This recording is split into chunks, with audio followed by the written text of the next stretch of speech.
The speech that I'm about to read for the wonderful Nathan Render was not written by me, but was written by an equally wonderful, well, a little less wonderful, because tonight's his night, but a little less wonderful girl named Rachel Leiber, who is currently 3,671.47 miles away in Geneva, Switzerland. So, here we go. Nathan, this speech has been in the making since Saturday, April 14th, 2007. The time, 9:57 p.m., approximately. It was spring show your sophomore year, my freshman year. On that night, I was standing with you in Stack on this very same stage, listening to incredible speeches about our two graduating seniors. As I heard all of their funny stories and admiration for our friends, I knew that someday I would be back up on this stage, delivering a similarly heartfelt speech to you. My intuition was correct, except that I have apparently turned into a tenor and sound like a man. Although actually, I guess that's really not too unusual. At the time of that spring show, I had only known you for a year, but I already knew that a senior speech from me to you was, well, necessary. I feel like I often tell you how amazing you are, but being your unassuming self, you always shrug it off with an, "Ah, thanks," or, "Oh, shush, you're amazing." Well, tonight, Nathan, I've got the mic. And considering all eyes are on you, you really can't escape. Nor can you shrug it off with an, "Oh, shush," because according to Google Maps, I am currently 3,671.47 miles away. So I can't hear you, and it would be very rude of you if you took out your iPhone right now in front of all these people. Much like a bar mitzvah, tonight is your big night. Although unlike the last time, you're not 13 anymore. And the person reading the speech to you isn't your mother, or as the case may be, your father. And hopefully he'll do his best to not start crying. I know that many people sitting here tonight already know you well, and for all those that do, they're very lucky. Whether they know you in the context of Hillel, Pathways, family, or Shir appeal, I am sure that they have realized and appreciated your thoughtful, intellectual, selfless, and fun personality. As your friend and as a fellow member of Shir appeal, I also appreciate these aspects of you. But I have realized that there are so many little details of your actions and persona that make you uniquely you, and make me love you even more. I'm going to start off with an email from you that I came across when I began browsing old Shir appeal emails one day at work in Geneva. This seems to be a trend, I guess. Yeah, I know, I'm super cool. Anyway, here's the email from Nathan, dated November 19th, 2007. I went to the gym tonight, I signed in, and the person that signed in before me wrote, Chuck Norris. So, a few things are possible. One, someone has the name Chuck Norris, and he was at the gym. Two, someone was being ridiculous. Or three, the real Chuck Norris was at the gym, because he never sleeps. This email is completely random, but it's so something that you would write. You sent it right after Hell Week of Fall Show, the week in which we made Chuck Norris jokes, and brainstorm a way to include him in the skit. You knew he was on all of our minds, and the fact that you emailed us is so Nathan. You always take the time and make the effort to text, email, or call your friend when something you see, do, or hear reminds you of that person. This may seem like a trivial action to you, and I'm sure it's just something that you enjoy doing. Where am I? But to me, it shows something much greater. It reflects the true dedication and love that you have for your friends. I've gotten numerous text messages from you in which you've told me about something you saw or heard that related to a small detail about my life, that I mentioned to you only in passing. You really remember everything friends tell you, and I know it's not just because you have a good memory, it's because you genuinely care. You pay attention when people talk to you, because you are sincerely interested and want to gain a better understanding of your friends and empathize with them, whether it be their giddiness, excitement, or even sadness. You outwardly express your loyalty and compassion to your friends, and that is why I choose to call you when I want to share some random news or awkwardly funny instances.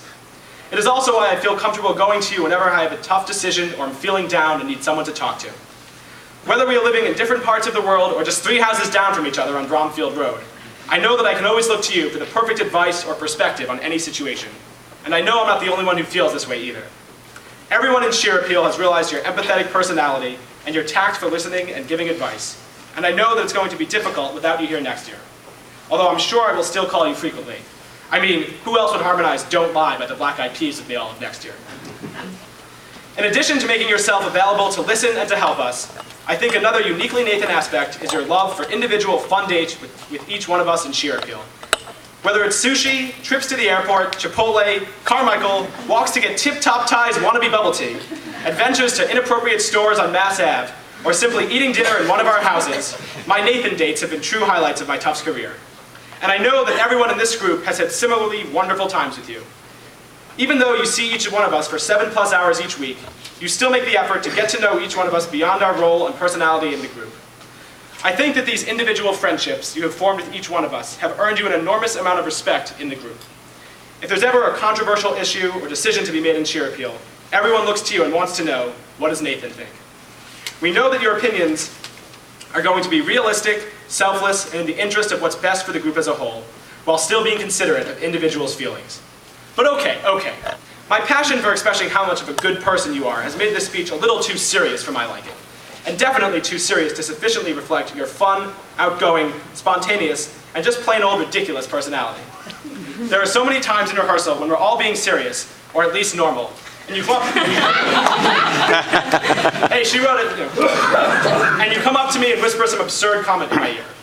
And I'll also never forget how much you loved that quote book we created on tour my freshman year. After laughing hysterically at statements made by various members of the group, you would remember these quotes for hours so that you could scribble them down in the quote book. You loved the book so much that you sent an email to the entire group after getting back from tour that read, "I typed up all the quotes. I tried not to laugh too hard, but that didn't work very well. I pasted them below." There were easily over 50 quotes, but you typed up all of them so that everyone could share in your laughter. And not only were you a recorder of quotes, you also had some great ones yourself. Like, achoo, ew, ew, I phlegmed all over my foot.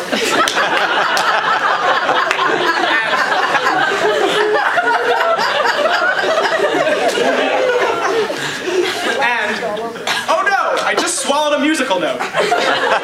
We were sitting at a synagogue eating dessert, and you realized that you accidentally ate a piece of confetti in the shape.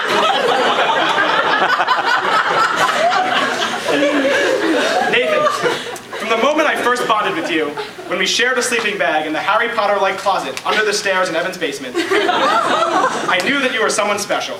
You made me feel like I belonged in the group from day one, and you showed me the ropes. I'll never forget when I was nervous and intimidated because I couldn't read music at all, and you responded with such excitement. Well, not because I was nervous, but because I could join you and Panina in the group of the musically, how should I put this, uninformed. Well, Nathan, I think my time for speaking is up, but I hope that I've done some justice in explaining why the entire group and I admire you oh so much. Every time I think about coming home and rejoining Shir Appeal in the fall, I get so excited and grow more and more eager. At the same time, however, when I stop and think about how you and the rest of the seniors will be absent from that scene, it all grows a little dimmer, a little less glorious. But I know that we'll carry on. The group always does. And I think a large part of why we will is the cohesiveness and positive group dynamics that you have helped to form. You will surely be missed next year, but we will definitely keep you up to speed on group happenings, and I hope you'll come visit whenever you get a break from the real world life you'll soon begin in DC. While this is the end of one part of your life, it is the exciting beginning of a new chapter, and I have complete faith that you are going to make it a great one. I love you and cannot wait to chuddle in your new apartment this summer. So the time has come, go get your gifts, and rock out to 2 at a time. But most importantly, never forget to smile, especially when you're performing.